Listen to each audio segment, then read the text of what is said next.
今次國慶亦都宣布嗰個釋放嗰個金明日嗰個牧師啊咁樣。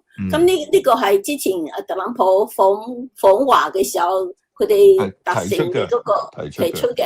但係幾時先會輪到嗰個黎智英咧？你點樣睇今次？嗱，你睇唔睇到上個禮拜咪話美國話要公開晒嗰啲政治局嗰啲常委同埋政治局啲委員嘅財產啦，同埋家人嘅財產啊嘛？呢個實際就俾緊壓力佢要佢放人，所以呢個聖金呢個放呢個聖金咧，就可能就因為呢個美國呢邊提出呢個壓力啊，未公開嘅話年底至公開啊嘛，咁咪希望咁共產黨嗰邊咧就開始放人。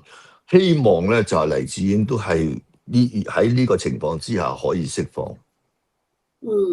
咁袁生，你呢幾日去參加嗰個美國嘅國慶啦？其實美國獨立250年，大家都喺嗰度討論點解一個強大嘅國家佢係點樣形成嘅咧？咁樣嗱，一個強大國家嗱，美國點樣形成啊？大家要明白啊，係人民形成嘅係美國嘅人民定咗個憲法，佢係一個大陸會議我哋香港就叫做香港議會啊。佢美國有個大陸會議，實際咧即係大家開個會，選啲代表出嚟選啲代表出嚟，然後就成立個政府，成立憲法，成立政府係咁樣樣嘅。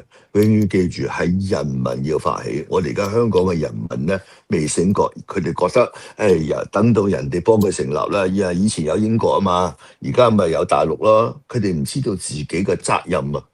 一個國家嘅責任係人民啊嘛，主人又係人民，責任又係人民。你自己唔成立，你如果靠你如果靠大陸嘅話，咁我而家咪可以改你個基本法咯。用國安法嚟代替你啲香港呢啲法咯。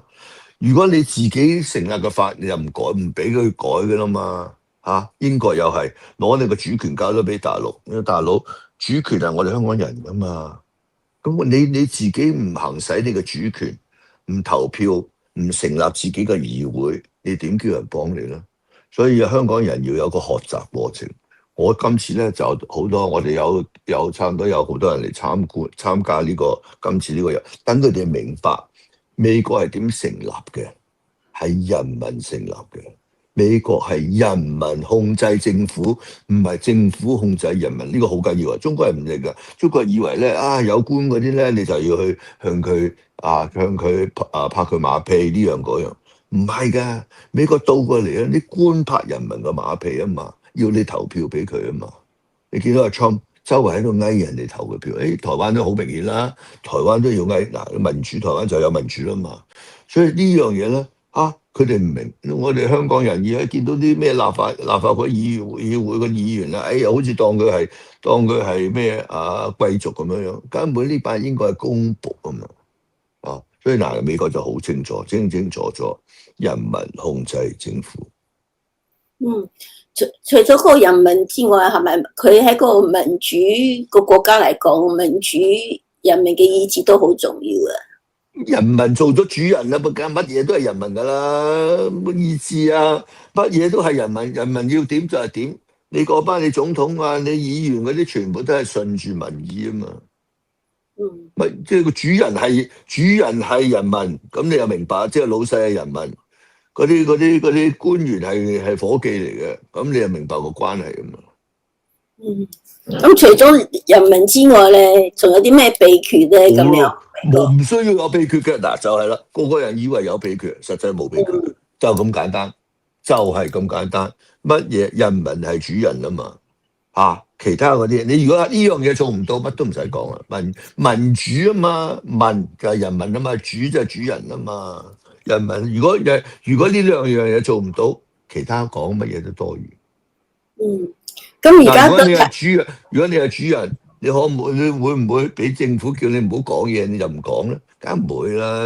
主人講咩就講咗算噶啦嘛，做咩都有自由噶嘛，有主人嘅自由啊！你明唔明啊？有乜理由咧？啲伙計可以管住個主人？今呢個報紙又唔准寫，嗰樣嘢唔准講。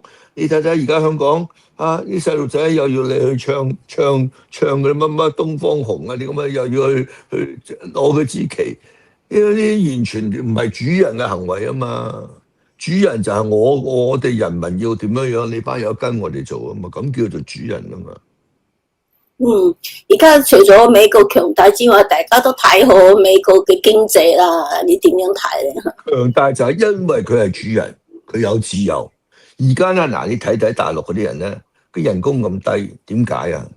佢係打工啊，佢同共產黨打緊工啊。共產黨話唔好益佢啊，你益咗佢咧就養懶人啦。真係嘅，共產黨真係咁講嘅。佢係打工啊。佢喺成個中國裏邊啊，10億又好，8億又好，14億又好，全部係打工仔嚟嘅。但係呢度唔係喎，美國3億幾人係老細嚟噶嘛。咁你話啦，佢做嘢個發揮出嚟個能量啊，係冇得頂嘅。你大陸嗰啲人，你乜打工嘅，做夠放工啦，咪翻屋企咯。啊，完全唔係一種即係做嘢嗰種效率啊。如果係自己嘅嗰盤生意，因為美國人就係我係老闆嚟嘅，我係自己揀老闆，自己做老闆梗係勤力過做伙計噶啦嘛。就咁解，你話係咪先？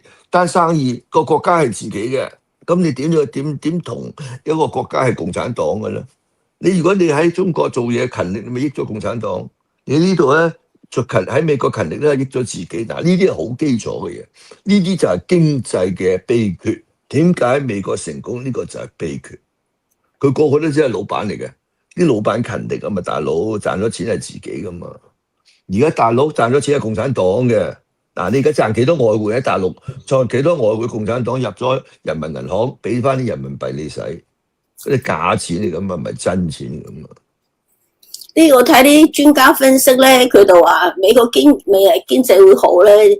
另一方面咧，除咗你講嗰個人民啊，佢都話佢啲人民咧創業精神係旺盛嘅，同埋佢經濟係多元化嘅。係咯，佢有自由去創業，然後得到個回報係佢可以保留嘅。你喺共產黨好似香港咁，你得到個回報，共產黨分分鐘唔對唔住，係歸黨嘅，你冇權管。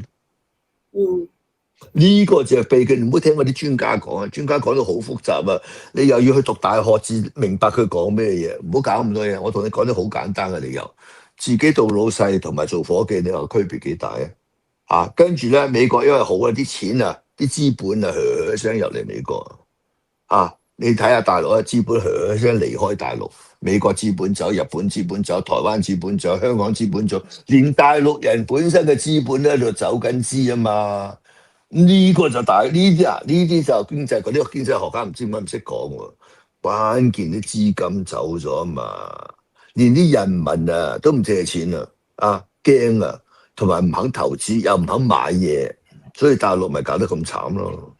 而家最近嘅消息就係李嘉誠喺北京最後一個樓盤咧，又攞出嚟賣啊，想賣，全部都撤晒啊！你冇人愛啊，根本唔係李嘉誠咧。佢喺大陸咧切到七七八八，但係最慘啦，佢香港冇切啊！香港個鑊嘢大，即係個個都話李嘉誠好聰明，我去切，佢哋冇分清楚，我睇住噶嘛。香港你睇下，長江中心仲係佢嘅，和記大廈嗰度又係佢嘅，好多嗰啲香港嘅財產啊冇切到啊嘛，切咗大陸嘅財產，香港咪一樣大鑊。但係佢喺香港咧，譬如話屈臣氏啦，或者佢啲百佳超市啊，都慢慢縮晒呢啲規模嘅喎。咁都係冇啦，嗰啲生意都唔好啊，嗰度同以前冇得比啊。佢好多商場啊，嗰啲係佢噶嘛。長江好多產業嘅，碼頭啊，好多其他嘢噶嘛，咪嗰啲未切嘅。咁大家都講話李嘉誠嘅設置係一個方向標啊，咪都係。佢哋講得啱嘅，實際，但係佢淨係切咗大陸，就唔記得咗切香港。而家香港咪大鑊咯。咁佢俾人讚開，梗係開心啦。費事講出香港大鑊啦，香港真係大鑊噶。而家經濟香港都冇講衰啊，好似李家超日日都話好啊，新時代啊咁樣。